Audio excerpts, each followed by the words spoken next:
What's going on, GMC and Chevy nerds? This YouTube video is going to be slightly different than the normal program. We're not going to be working on any of my stuff, but we will be working on my dad's new rig that he just bought a couple weeks ago. So this purchase is a little surprising to me because it's more of my click rather than his, but I think he's been watching me work on this stuff, and he maybe has actually grown I don't know, maybe some sort of liking for these trucks. I'm sure you guys can guess what kind of truck it is just by that information, but I'm going to show you guys some pictures of it before, and I'm going to show you some current footage of what we're doing here.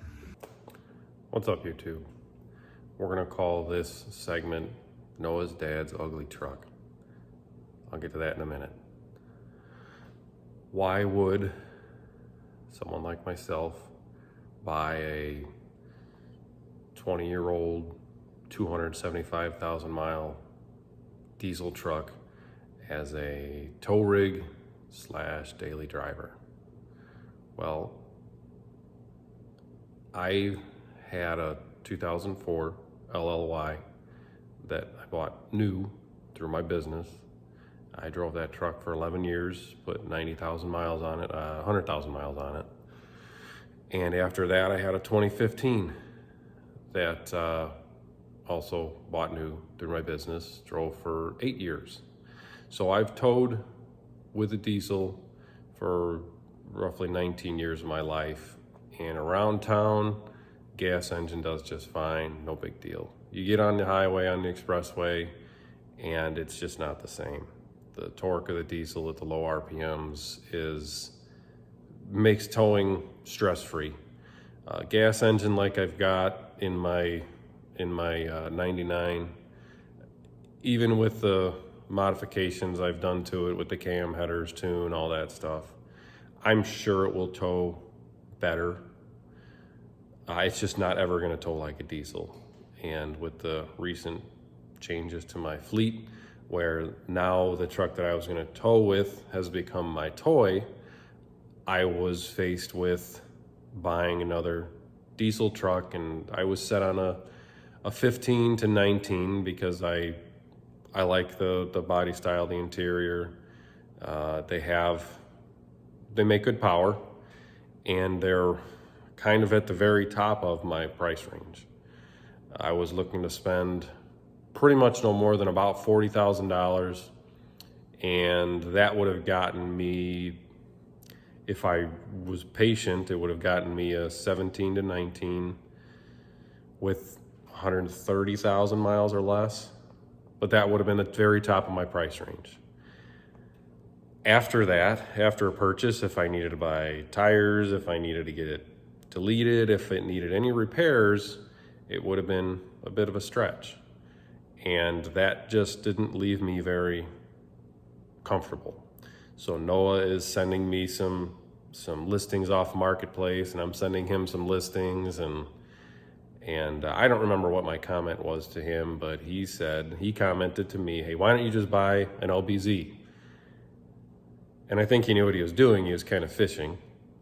And I commented back to him, and I said, that's great, but most LBZs are just hammered into the ground by kids, or if they're a good truck, if they're a decent truck, they're in good shape, then the owner thinks he's sitting on a gold mine because, everyone thinks an LBZ is like, created by Jesus, and, they're absolutely amazing.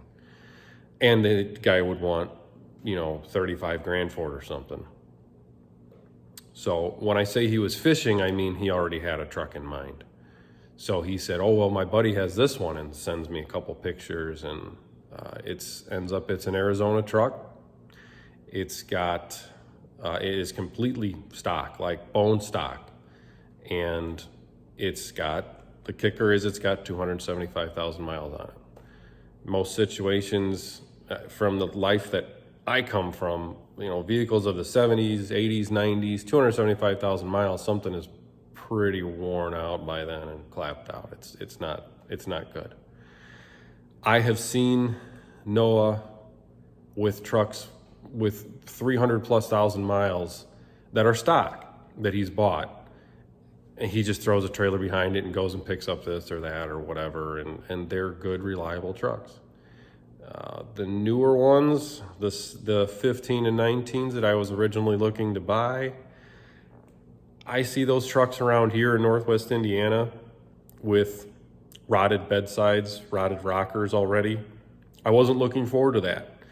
I really didn't feel comfortable with that either.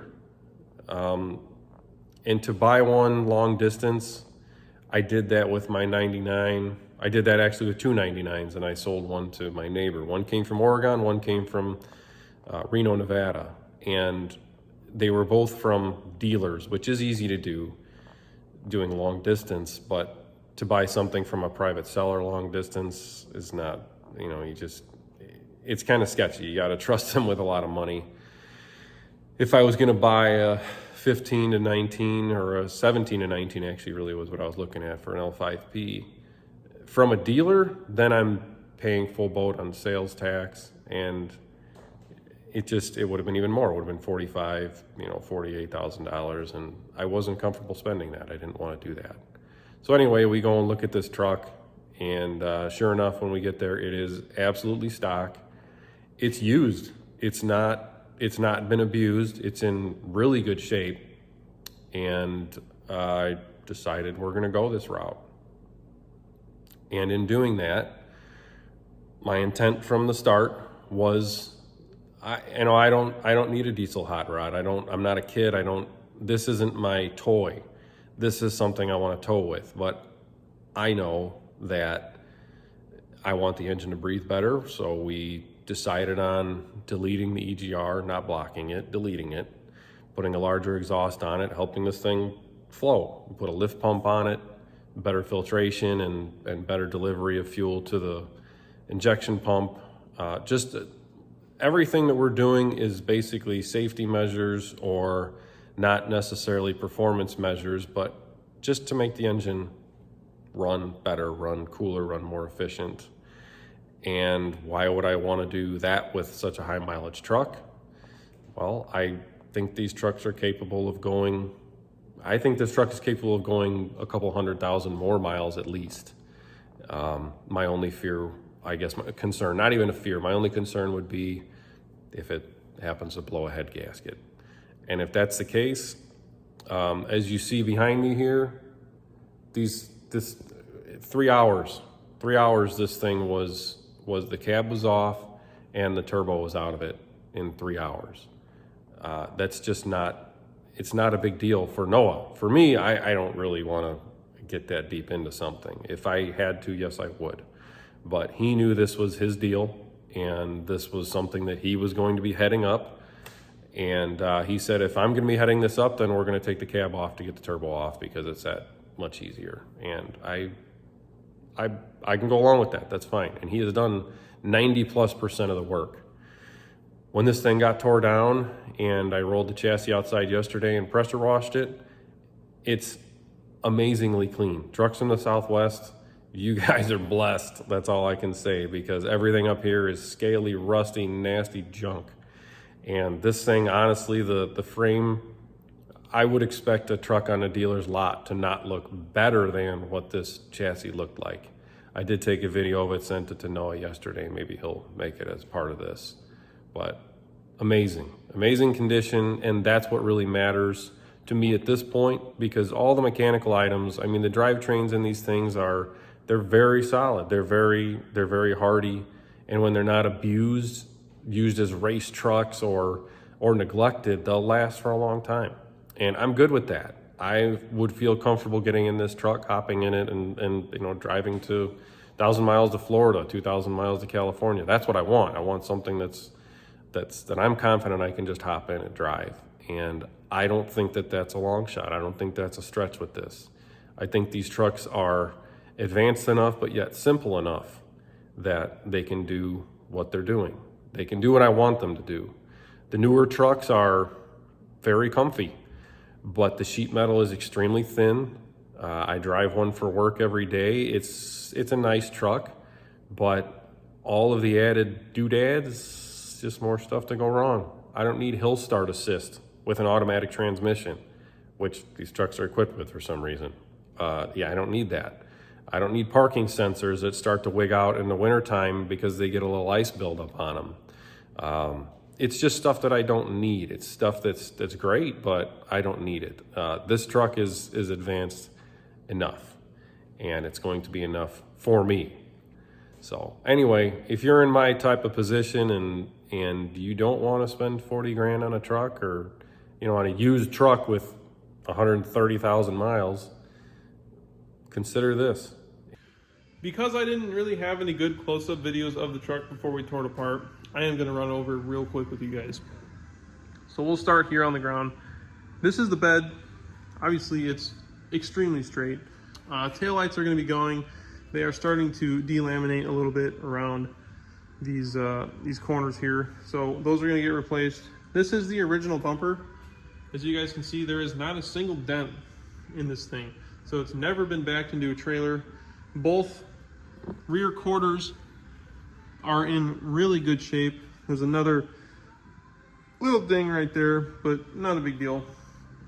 Maybe a couple up here as well, but most of the problem is just rock chips. That's going to be the biggest thing on this old of a truck with this many miles. I'm going to give you guys a quick look underneath the cab. So this is, obviously, since it's from Arizona, it is an all original truck. The rockers are just stupid clean on both sides. This truck has never had an extremely big tire on it, so all of the fenders are still intact. The bumper hasn't even been cut yet, so that's a plus. We come to the back of the cab here, also in really good shape. For some reason it's missing a cab vent, so we're going to put a new one of those in. Probably replace this one here because it's dry rotted around the edges, and if it rains you can't actually get moisture in the cab.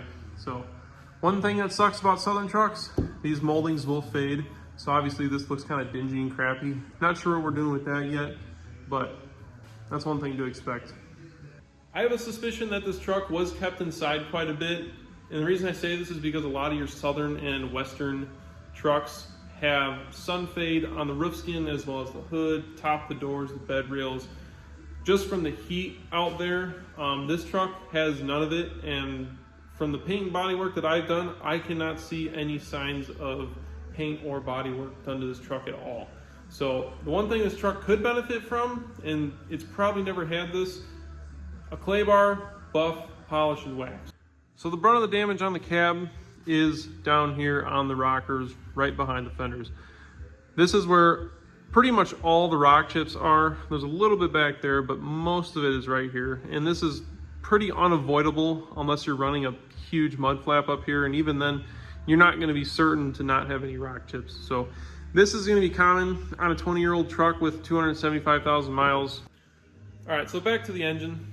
Most of what we ordered won't be here for the next couple days, but I'm going to real quick go over what we do have. Over here we have an LB7 style passenger side up pipe. This basically eliminates the EGR provisions on the factory up pipes. And then of course we can retain the driver's side.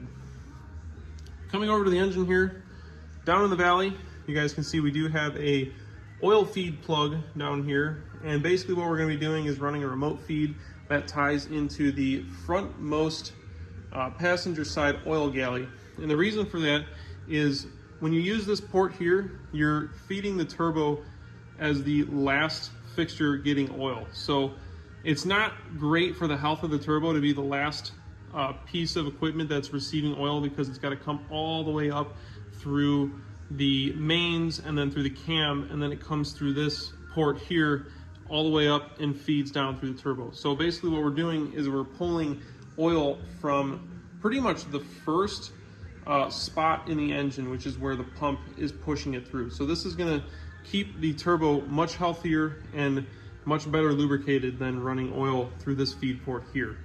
Sitting over here is a used AirDog 165 4G lift pump. Now this was sitting on my shelf for a long time. I basically donated it to my dad for him to use on his truck. I really don't have a use for it because I don't have another truck. So this is going to be his now. This is a 165, as I said. The only thing he's got to get is fuel lines. We have some new filters here, the hardware, and then I have a couple other things that I have at my place. For the chassis, we've got 4 brand new Bilstein 5100 shock absorbers. The other nice thing about this truck being from Arizona is that these wheels are not completely cooked like most wheels. So these are actually the factory wheels. They've never been replaced before. That being said, we're gonna throw some nice new Nitto ridge grapplers on them.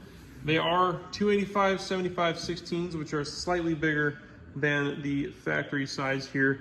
The main reason is these things are absolutely chooched. So we put new tires on that. It's not gonna change the look a whole lot, but it's definitely gonna make it look quite a bit better. All right, with that, I'm gonna get back with you guys in a couple days here when all the parts come in. I also have to send in the ECM to be unlocked and then have some of the provisions removed from them so that we don't have a check engine light. And that's pretty much just gonna get like an optimized stock tune. We're not looking to break any records here, just looking to have a reliable truck. And then of course, I gotta bring that core in because we are getting a remanufactured Garrett. So that's gotta go in, that's gotta go in, and that blown up blue piece of turd right there has to go in as well.